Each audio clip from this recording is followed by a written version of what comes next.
Robby, what's on your radar? One of my favorite genres of congressional bills are the ones that say safety, right in the name. They're incredibly common. My colleague at Reason Magazine, Elizabeth Nolan Brown, once chronicled 12 of them introduced in the early 2010s and came to the conclusion that maybe someone needed to save us from all the poorly thought out, misnamed SAVE Acts. Well, here we go again. The Shop Safe Act is a typical piece of safety-themed legislation and that would accomplish something much more sinister than what its name promises.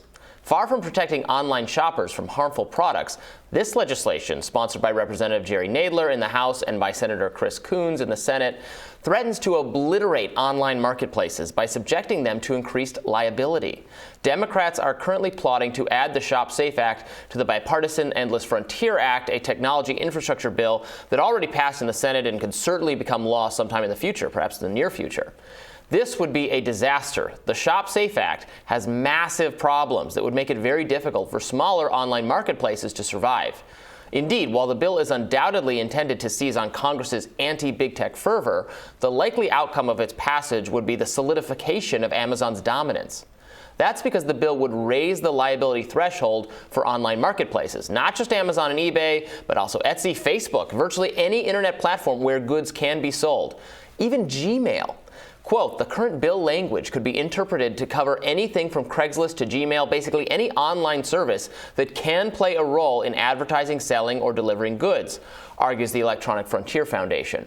This isn't just some reading that we came up with. At least two anti-counterfeiting organizations supporting Shop Safe have urged Congress to make sure it applies even to Facebook Messenger and WhatsApp, end quote. Any online platform where goods can theoretically be exchanged could be liable if those goods were counterfeit and, quote, implicate health and safety, per the bill's wording. Needless to say, this is extremely broad language that could scare the big platforms' would-be competitors out of the market entirely. One of the easiest ways to entrench Amazon as the default online marketplace would be for regulators to add a crippling liability burden that only Amazon is wealthy enough to survive. If that weren't bad enough, the Shop Safe Act also raises serious digital privacy concerns by requiring platforms to collect information from their vendors. Given how vast the coverage is here, the Electronic Frontier Foundation worries about a world in which users have to provide a copy of your driver's license to Craigslist just to advertise your garage sale or sell a used bike. Eric Goldman, a professor of law at Santa Clara University, describes the bill as a massive invasion of privacy that could inadvertently help hackers obtain damaging information on buyers and sellers. This bill will kill online marketplaces and make markets less efficient, he writes. The net competitive effects are that consumers will pay higher prices, consumers will lose their ability to find long-tail items and incur higher search costs to do so, existing market leaders will consolidate their dominant positions, and hundreds of thousands of people will lose their jobs. Goldman also suspects the bill would drive most, if not all, online marketplaces out of business, with the possible exception of Amazon. Another possibility, he writes, is that Amazon will be the only player able to comply with the law, in which case the law entrenches an insurmountable competitive advantage for Amazon. And for what? The law doesn't accomplish anything that's urgently needed by the public. Online marketplaces already have pretty tremendous incentive to remove counterfeit merchandise and ensure that vendors are representing their products correctly. The Safe Shop Act is a heavy-handed government intervention that will make matters worse, much worse. Mitigating retail crime is incredibly important, but ShopSafe intentionally targets e-commerce companies and the sellers that use them in ways that harm their businesses and fail to solve the real underlying problems of fraud and retail crime. Jennifer Huddleston, a policy counsel at NetChoice, a trade association for tech groups, told me. It has been all too common for political figures on both sides of the ideological spectrum to rail against the big tech menace, something I wrote about in my latest book. Politicians frequently propose solutions that would worsen the very problems they purport to solve. The Shop Save Act falls squarely into that category. Frighteningly, could very well become law. So get your online shopping out of the way while you can, I suppose. So are you familiar with this bill? A little. It's kind of up your alley. Yeah, but not. I haven't followed this one particularly closely. It's a counterfeiting, anti-counterfeiting. Like, what if fake Prada handbags are being sold? So usually, Prada has to go after the person selling them. It doesn't necessarily involve the platform. They might ask the platform to stop doing it, and the platform probably will stop doing it if they know they're counterfeit. there are other ways they can get in trouble, but now it would be like, no, you can go after the platform too. Sort of the way Section 230, which we talk about on the show, protects Facebook, for instance, from like if you're defamed on Facebook, you can sue the person who said the thing, but you can't sue Facebook. It's similar for online retailers.